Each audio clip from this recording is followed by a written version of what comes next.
Good morning student. मैं doctor लता अग्रवाल। आज हमारे पेपर 1 का टॉपिक पुरुषार्थ।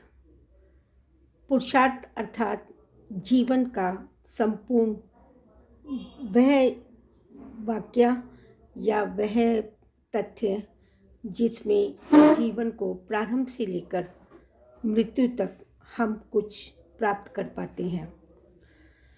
धर्म, अर्थ, काम, मोक्ष, 4 पुरुषार्थ की परिकल्पना हमारे वैदिक धर्मों में, वैदिक संस्कृति में की गई है।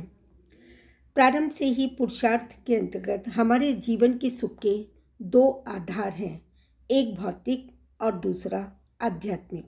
भौतिक सुख के अंतर्गत सांसारिक वर्णन है, जिसमें हम ब्रह्मचर्य और गृहस्थ जीवन को सम्मिलित करते हैं, और आध्यात्मिक सुख के अंतर त्याग और तपस्या, जिसमें वानप्रस्थ और संन्यास आश्रम सम्मिलित है। और इन चारों को मिला करके हम अंत में मुक्ति की ओर, मोक्ष की ओर, मृत्यु की ओर बढ़ते जाते हैं। जीवन का लक्ष्य भौतिक सुख ना होकर आध्यात्मिक सुख बनना चाहिए, ऐसे हमारे वैदिक विचारधारा में या उपनिषद की विचारधारा में सम्मिलित है।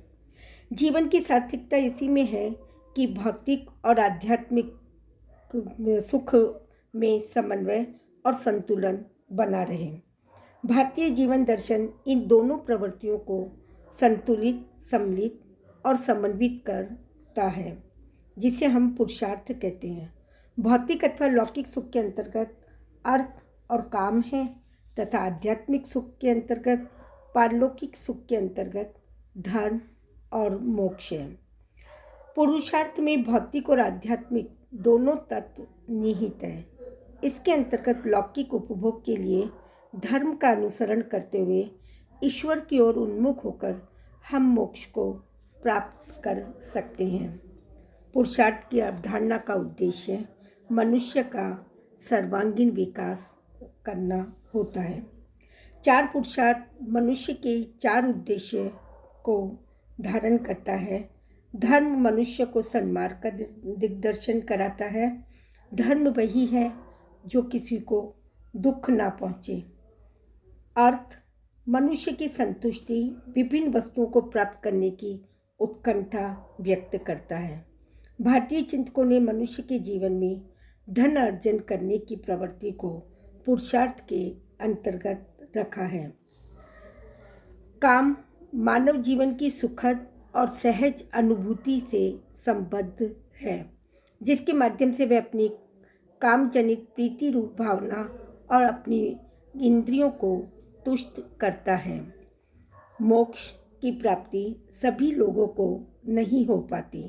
मृत्यु अवश्य होती है, पर मोक्ष का मतलब ईश्वर की ओर उन्मुख होना या ईश्वर को प्राप्त करना है।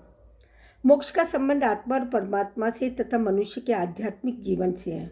जीवन का चरम लक्ष्य मोक्ष की प्राप्ति है, जो हमें उपनिषदों से प्राप्त हुआ है, और जो गीता के माध्यम से श्री कृष्ण ने भी कहा, कर्म किए जा, फल की इच्छा मत कर। मतलब मोक्ष की अवधारणा को श्री कृष्ण या ईश्वर स्थापित करता है। मोक्ष के अंतर्गत वह जीवन मरण के चक्कर से मुक्त हो जाता है, और वह समस्त बंधनों से मुक्त होकर मोक्ष के अंतर्गत उसका संयम, नियम, ज्ञान और विवेक उसे अध्यात्म परक बना देता है।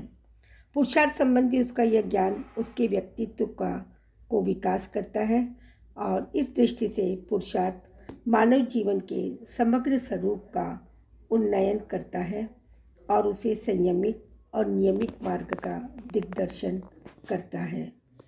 हमें निवृत्तिमूलक व्यक्तित्व का निर्माण करता है। फलस्वरूप व्यक्ति धर्म का अनुसरण करते हुए सांसारिक सुख और उपभोग को अनुपालित करते हुए भक्ति का अनुसरण करते हुए मोक्ष को प्राप्त करता है।